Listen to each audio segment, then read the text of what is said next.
नमस्कार दर्शकों। उत्तर प्रदेश में इस समय राजनीति का जो माहौल है वो काफ़ी ज़्यादा उसका पारा जो है वो हाई दिखाई पड़ता है। तमाम जो राजनीति क्षेत्र के लोग हैं, नेता हैं, राजनेता हैं, अपनी अपनी राजनीति को मजबूत करने के लिए अब यहाँ से प्रयास करते हुए दिखाई पड़ते हैं। लेकिन इन सब में अगर हम अब्बास अंसारी का जिक्र करें, जो मऊ से विधायक हैं, सुबह सपा के विधायक हैं, हालांकि अब वो विधायक हैं सुबह सपा के या नहीं हैं, इसको लेकर भी चर्चाएं चलती हुई दिखाई पड़ती हैं। लेकिन अब्बास अंसारी जब से मऊ क्षेत्र का दौरा कर रहे हैं, भ्रमण कर रहे हैं, उसके बाद से लगातार किसी न किसी वजह को लेकर वो सुर्खियों में बने हुए हैं। अब अब्बास अंसारी ने एक बड़ा कदम उठाते हुए एक बड़ा कह सकते हैं कि कोर्ट के अंदर याचिका दाखिल की है। उन्होंने गाजीपुर के पुलिस अधीक्षक के खिलाफ इलाहाबाद उच्च न्यायालय में एक याचिका दायर कर दी है। और इस याचिका की बात करें तो वो इसमें उन्होंने कई तरह की बातें कही हैं। दरअसल अब्बास अंसारी की तरफ से एसपी गाजीपुर डॉक्टर इरज राजा के खिलाफ इलाहाबाद हाई कोर्ट में अवमानना की याचिका दाखिल की गई है। अब्बास ने अपने वकील उपेंद्र उपाध्याय के जरिए इस याचिका को दायर किया है। याचिका में अब्बास ने राजनीतिक कारणों से उनके परिवार को टारगेट किए जाने के आरोप लगाए हैं और उन्होंने अपने ऊपर खोले गए हिस्ट्री शीट को रद्द कराए जाने की मांग की है। यानी कि एक तरीके से उन्होंने ये कहा है इस याचिका में कि उनके परिवार को पॉलिटिकल कारणों से लगातार टारगेट किया जा रहा है और जिस तरह से उनके ऊपर हिस्ट्री शीट के जो मामले हैं उसको रद्द करने की भी अपील की है। आपको बता दें, अब्बास ने ये अपील की है कि गाजीपुर पुलिस ने उनके परिवार के खिलाफ फर्जी हिस्ट्री शीट खोल दी है। अवमानना याचिका के लिए शपथ पत्र के साथ दायर आवेदन में उन्होंने कई आरोप लगाए हैं। अब्बास ने कहा है कि आपराधिक याचिका में पारित हाईकोर्ट ने जुलाई 2025 में आदेश पारित किया था। हाईकोर्ट के इस आदेश का पालन नहीं हो रहा है, वो ये कहते हैं। हालांकि कोर्ट ने अभी अब्बास की तरफ से नई याचिका पर सुनवाई की तिथि मुकर्रर नहीं की है। कोर्ट ने कहा था कि याचिकाकर्ता अपना मामला जो है वो राज्य सरकार में लेकर जा सकते हैं, इस तरह की बात जो है कही गई है। और 2 सप्ताह के भीतर एसपी गाजीपुर से इस पूरे मामले पर प्रतिवेदन देने को भी कहा गया है। कोर्ट का आदेश था कि इसमें एसपी 1 महीने में तर्कपूर्ण आदेश पारित करें, इस तरह की बात कोर्ट की तरफ से कही गई थी। अब ऐसे में बड़ा सवाल ये बन जाता है कि क्या अब्बास अंसारी जिस तरह की बात को कर रहे हैं, क्या वाकई में उनके परिवार को पॉलिटिकल तौर पर टारगेट किया जा रहा है? क्या वाकई में उनको एक तरीके से राजनीतिक द्वेष के तहत परेशान किया जा रहा है? अब ये अपने आप में बड़ा मामला इसलिए भी बन जाता है क्योंकि सुबह सपा में अब तक वो दिखाई पड़ते हैं और हालांकि अभी भी ऑफिशियल तौर पर भी वो सुबह सपा में जुड़े हैं, लेकिन जिस तरह से उनकी एक्टिविटी दिखाई पड़ती हैं, जिस तरह से उनके इस समय बयान नज़र आते हैं, वो ये बताते हैं कि वो सपा में होकर भी वो सुबह सपा में होकर भी सुबह सपा के शायद नहीं हैं, बल्कि उससे ज़्यादा अब वो सपा की तरफ दिखाई पड़ते हैं। क्योंकि जब वो मऊ क्षेत्र पहुंचते हैं और दौरा करने से पहले वो सपा के ऑफिस में पहुंच जाते हैं, वहां जाकर जो सपा के नेता हैं, तमाम जो वहां कार्यकर्ता हैं, उनसे मुलाकात करते हुए नजर आते हैं। और ये तक कहा गया कि वहां बैठकर काफ़ी ज़्यादा हंसी मजाक और तमाम तरह से एक सुखद माहौल या अच्छा माहौल बनता हुआ दिखाई पड़ा, जिससे ये कयास कहीं लगते हुए दिखाई पड़े कि क्या अब्बास अंसारी ने अब तय कर लिया है कि वो अगला चुनाव जो है वो सपा के टिकट पर ही लड़ेंगे। अगर हम अब्बास अंसारी का जिक्र करें तो अब्बास अंसारी की जो राजनीति है 2022 में शुरू होती है और अब्बास अंसारी मुख्तार अंसारी के बड़े बेटे हैं। मऊ क्षेत्र की बात करें तो लगातार यहाँ पर प्रभाव रहा है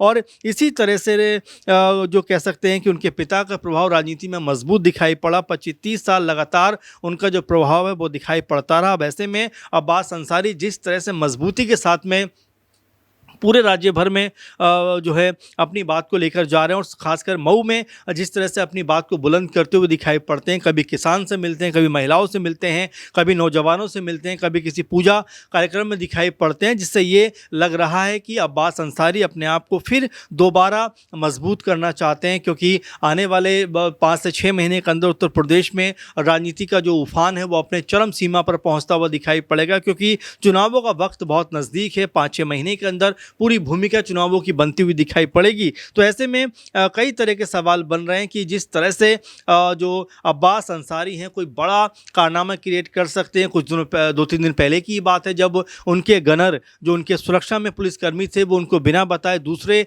कह सकते हैं ज़िले में पहुंच जाते हैं। उसके बाद पुलिस हरकत में आती है, पुलिस महकमा हरकत में आता है और उस गनर को जो है सस्पेंड कर दिया जाता है और उनको एक और नया गनर दिया जाता है। लेकिन बड़ा सवाल ये बन जाता है, उस घटना को लेकर भी तमाम लोगों ने यही बात कही थी कि क्या उनकी सुरक्षा में लापरवाही बरती जा रही है। इस तरह की बातें भी उठती हुई दिखाई पड़ी। लेकिन अब सवाल ये बन जाता है कि अगर वो सुबह सपा के साथ फिलहाल तो अभी हैं, लेकिन अगर वो सपा की तरफ जाते हैं तो क्या वो एक तरीके से वो सपा के टिकट पर मऊ से ही चुनाव लड़ेंगे या कहीं और से भी चुनाव लड़ते हुए दिखाई पड़ेंगे। और जो जिस मामले का जिक्र हम लोग कर रहे थे उस मामले को अगर आगे बढ़ाएं तो उसमें पता चलता है कि अब्बास अंसारी को लेकर हिस्ट्री शीट जो है मोहम्मदाबाद थाने में खोली गई है। अब्बास ने 12 दिसंबर 2022 को खोली गई हिस्ट्री शीट रद्द कराए जाने की अपनी मांग इस याचिका के जरिए कोर्ट में पेश की है। उनकी सक्रिय राजनीति में एंट्री 2022 के विधानसभा चुनाव में शुरू होती है। 2022 के विधानसभा चुनावों के लिए समाजवादी पार्टी और सुहेलदेव भारतीय समाज पार्टी के बीच में एक तरह गठबंधन था और अब्बास अंसारी सुबह सपा के सिंबल पर मऊ सदर की सीट से चुनाव में उतरे थे। और ये बात भी लगातार देखने को मिली कि भले ही सुबह सपा की तरफ से चुनाव लड़े हों अब्बास अंसारी, लेकिन उनका पूरा रुझान जो है वो हमेशा से सपा की तरफ है। और चुनावों के वक्त जब उनकी जो विधायकी है वो रद्द होने की नौबत आ गई थी, उस बयान के जरिए जब उन्होंने 2022 के आसपास दिया था उसमें वो कहते थे कि मैंने भैया से कह दिया, यानी अखिलेश यादव से कह दिया है कि सरकार बनने के बाद 6 महीने तक किसी भी पुलिस वाले का ट्रांसफ़र यहाँ से वहाँ नहीं होना चाहिए। पहले हिसाब किताब होगा, उसके बाद किसी का भी ट्रांसफ़र यहाँ से किया जाएगा। और इस बयान के ज़रिए वो मुश्किलों में पड़ते हुए नजर आए थे, लेकिन इस बयान में उन्होंने अखिलेश यादव का जिक्र ज़रूर कर दिया था। तो ऐसे में उनकी मुश्किलें बढ़ती हुई दिखाई पड़ी थी। अब यहाँ से जिस तरह से पूरा मामला उठा है उसके बाद क्या अब्बास अंसारी को आने वाले दिनों में किसी परेशानी का सामना करना पड़ सकता है। उनके परिवार को लेकर जिस तरह से वो कहते हैं कि भाई हमारे परिवार को राजनीतिक कारणों से लगातार टारगेट किया जा रहा है और ऐसे में उन्होंने अपने ऊपर खोले गए हिस्ट्री शीट को रद्द कराए जाने की मांग की है। तो क्या कोर्ट उनके पक्ष में फैसला करता हुआ दिखाई पड़ेगा? तो फिलहाल अभी राजनीतिक तौर पर देखा जाए तो अब्बास अंसारी लगातार मुखर होकर न सिर्फ बयानबाजी कर रहे हैं बल्कि अपने क्षेत्र में जो विधानसभा क्षेत्र है जहां से वो विधायक है वहां पर लगातार अपनी उपस्थिति दर्ज करा रहे हैं, लोगों से मुलाकात कर रहे हैं, लोगों से जो है संपर्क में है, लोगों के बीच जाकर कहीं ना कहीं अभी से अपने लिए माहौल बनाने का प्रयास कर रहे हैं। ऐसे में अब बड़ा सवाल ये उठ जाता है कि आखिर उनकी जो राजनीति की दिशा और दशा है वो किस तरफ जाती हुई दिखाई पड़ेगी। क्या सुबह सपा के जरिए ही कह सकते हैं कि वो राजनीति को आगे बढ़ाएंगे, क्योंकि ओपी राजभर भी ये बात कह चुके हैं कि उनके आने और जाने से हमें कोई फर्क नहीं पड़ता। वैसे भी वो एक तरीके से हमारे सिंबल पे चुनाव जरूर लड़े, लेकिन वो सपा के ही विधायक थे, ये ओपी राजभर का कहना था। लेकिन साथ में अब जिस तरीके से यहाँ अब्बास अंसारी लगातार अपने लिए माहौल बना रहे हैं, अब्बास अंसारी लगातार सपा की तरफ अपना रुख दिखा रहे हैं, वो ये बताता है कि आने वाले दिनों में पॉलिटिकल तौर पर कोई बड़ा फैसला वो करते हुए दिखाई पड़ सकते हैं। और जिस तरह से उन्होंने गाजीपुर पुलिस अधीक्षक के खिलाफ मोर्चा खोला है, याचिका दाखिल की है, उस याचिका में क्या उनके पक्ष में फैसला आता है ये देखना होगा। और जिस तरह की बात वो सामने रख रहे हैं वो बात किस तरह से उनके समर्थन में जाती हुई दिखाई पड़ेगी, क्योंकि वो कहते हैं कि उनके परिवार को राजनीतिक कारणों से परेशान किया जा रहा है। तो ऐसे में कई तरह की चीज़ें अब्बास अंसारी को लेकर इन दिनों सुर्खियों में हैं। अब ये तमाम सुर्खियां उनको पॉलिटिकल फ़ायदा पहुंचाती हुई दिखाई पड़ेंगी, ये देखना होगा।